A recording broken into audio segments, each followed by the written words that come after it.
ito ay magagawa ni Secretary Abalos at inaalaw ng Administrasyong Marcos, paano ang ibang religious group, the Secretary of Interior and Local Government and PNP Chief? Yeah, dalawa sila. Kasi pinapakita ang inutility nyo. Hindi nyo makuha exasperated na siguro dahil malapit na Ansona at yan kailangan kailangan i-explain nyo yan kasi nakakatakot po yan. Biro mo yung kahit yung mga kasamahan binigyan ng tigwa 1 million. So mga 16 million lahat. Oh.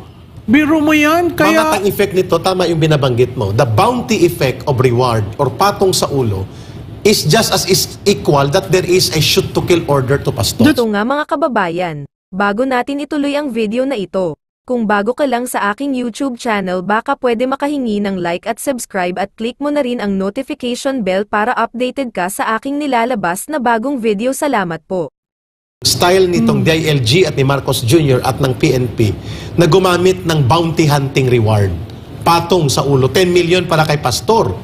At sabi ni Abalos sa kanyang press conference, ma'am, ay may mga kaibigan daw silang nababahala at nagagalit dahil hindi nahuhuli ang fugitive na si Pastor Kibuloy. Nakalimutan niya na ito'y akusado lang, hindi pa convicted. Nagpatong siya ng 10 million pesos sa kay Pastor Kibuloy, 1 million sa 6 pa.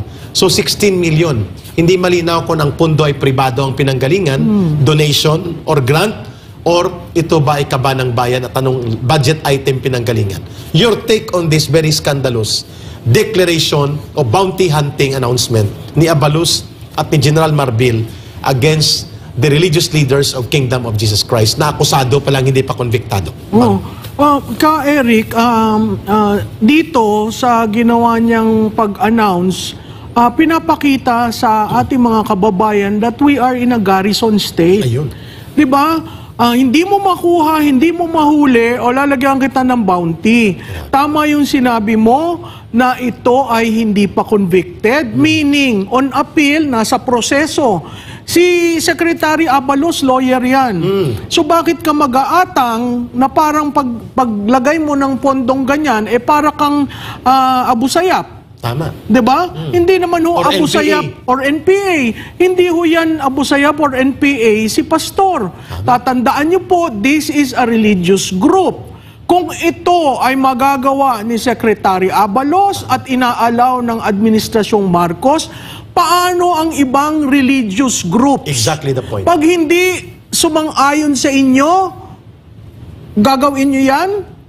Diba? Dati, yung pinag-usapan natin, yung sa Iglesia ni Cristo, gagawin nyo. Sa Jesus is Lord. O kaya sa Roman Catholic Church. O sa Roman Catholic Church. Diba? This is a very, very bad decision. Especially made and announced by the Secretary of Interior and Local Government and PNP Chief. Yeah, dalawa sila. Kasi pinapakita ang inutility nyo. Hindi nyo makuha exasperated na siguro dahil malapit na Ansona at yan kailangan i-present. May punto ka, magandang punto. I-trophy nila si Pastor. Oo, kailangan mahuli. Ulitin po natin, no, kung nahuli ho, ano ho ba, di ba on appeal? Hindi ho ba yung on appeal, the grinds of justice may be slow, but you have to be sure kung tama ang paghuli sa inyo. Correct. So, hindi, lalo na yung sinabi mong, saan ang galing yung pondo? Hindi niya maamin. Kasi, kung ang Abu Sayyaf, di ba, ang daming bounty hunters. Correct. Lalo na dyan sa Mindanao. Sandali lang, ayan ho ba sanctioned by the state? Isa pa yun, ma'am, sa tinanong kahapon sa kanya. Hindi niya nasagot. And until now, hindi malinaw kung sinong friends. Amerikano? FBI? So kung FBI Amerikano, anong pakialam nila sa internal judicial processes That's natin? right. Number 2, sabi ni Mama Lu, kung pribado, ano ang basis of law to receive that kind of amount? Oo. So meaning, kung pribado yan, you are now hired goons of private interest? Na gustong sirain si Pastor at ang Ganun ba Kingdom yun? of Jesus Kailangan ni-explain nyo yan. Kasi nakakatakot po yan. Biro mo yung kahit yung mga kasamahan, binigyan ng tigwa 1 million. So mga 16 million lahat. Biro mo yan. Kaya mamatang effect nito, tama yung binabanggit mo. The bounty effect of reward or patong sa ulo is just as is equal that there is a shoot to kill order to Pastor. That's right. Because he will be and they will be fair game. kung fair game si Pastor, ay ano ang pogo? Ayun. Di ba? Yun ang tanong. Yun ang peace and order. Yes. So, Ang mga drug lord. ang drug lords. Anong ginagawa nyo na bumalik na iba na Ano release yan na? sa alitagtag? Sa Hanggang alitagtag, ngayon, question oo. mark. Sana doon si Sarate ang pilyedo nun. Oo. Nung macho. Si secretary na andon. Oo, siya nagpabida At siya, actually. abay, bakit hindi ho kayo magbigay ng reward? Hanggang ngayon, hangin yan. At hindi nga nila maiuwi si Congressman Teves. Oo. Na nakita na nila. Di ba? Si Batnag ba yan? Si Bantag. Oo, si Bat, Oo. oo. Bakit hindi nyo lusubin? Dahil armado? Yun ba, Ekwan? Guilty na? Hindi pa convicted. Hindi, Pero nasa kay Pastor. process. At ma'am, i-remind natin si Congressman Abalos at saka si Marbil. Si Senator Ping Lacson at ang kanya mga grupo sila Michael Ray Aquino and Mangkaw. At one time they were fugitives Oo. because of persecution. Oo. Similarly, Arroyo administration, sa Arroyo di ba? administration. Oo. And they waited na lumabas ang isang dispensation that they will be given fair trial. Oo. Kaya sila lumantad. Alam mo, Secretary Abalos, hanapin mo yung nagkikidnap ng mga bata. Ang balita ko, organ donor ang labanan doon. Tama po kayo. Abay, ang daming lumalabas sa online Walang pero bounty walang yun. ginagawa. Oo. Walang bounty. Hindi ba mas alarming yon yung susunod na lahi ng Pilipino nawawala? Mga bata, ha? Correct. At So- itong pinatay na Israeli at ang kanyang girlfriend, pulis ang involved. Oo, at may sinunog May sinunog na bata pa. sa La Union. O sana mga bounty nito. Hello, Secretary. Tama ka doon, Di ba? Ma'am Malu.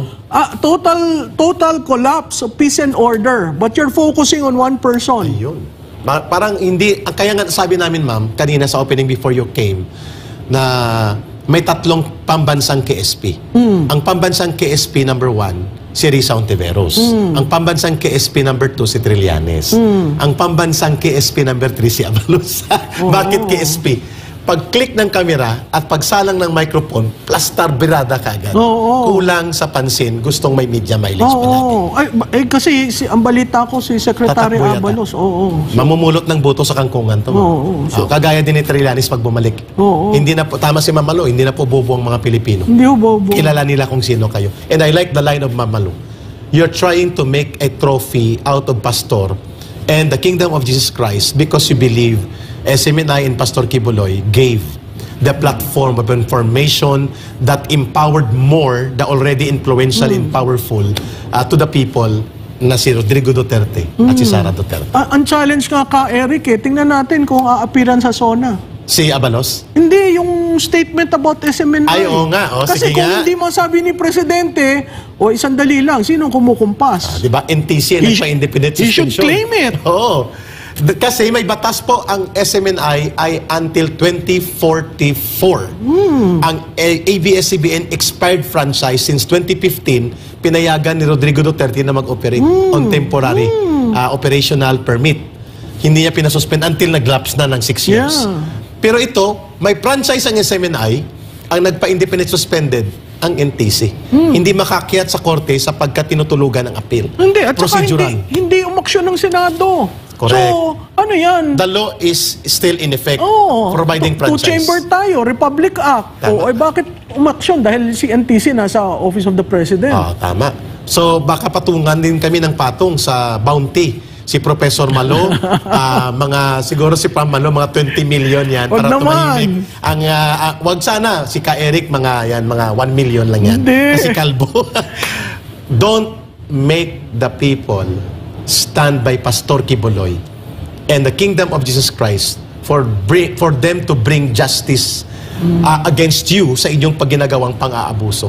Tama po kayo, Mamalo. I agree sa Pilipinas ating mahal. Ito po ay extravagant display of stupid abuse of power. Walang ibang definition ito. Ibabounty mo ang pastor?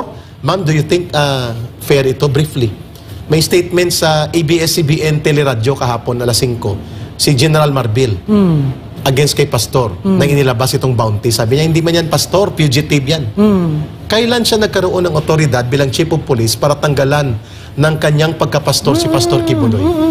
Tsaka grabe yung pambabastos. Kaya dun sa mga religious group, alam po nyo, tingnan nyo ginagawang ehemplo ang simbahan ni Pastor Kibuloy. Respeto ho sa paniniwalang reliyon ang kailangan. Yung sinabi ni Chief PNP, Na, he is not a pastor, he is a fugitive. At saka, ano ka? Ikaw na ang prosecutor, ikaw pa ang judge, sandali lang. I know you are in your position because of a very powerful person. Exactly. But at the end of the day, Magre-retire ka rin. and you get your salary from us from the Filipinos. Very good point, Mamalo. Hindi po mauubusan ng talakayang magaganda at makabuluhan ang Pilipinas nating mahal. Every time po mag-guest dito si Professor Malo Tiquilla. And ma'am, thank you so much for gracing our program live sa ating pagpuprograma. And you will always be part of the worthy resource persons ng Pilipinas nating mahal, giving enlightenment and inspiration to our people. Your final message, ma'am, sa Pilipinas nating mahal at sa bansang minamahal natin before we do our extra. Well, Kay Eric, paglaban ho natin ang pagiging Pilipino, paglaban po natin ang bansa natin, at mahalin po natin ang Pilipinas.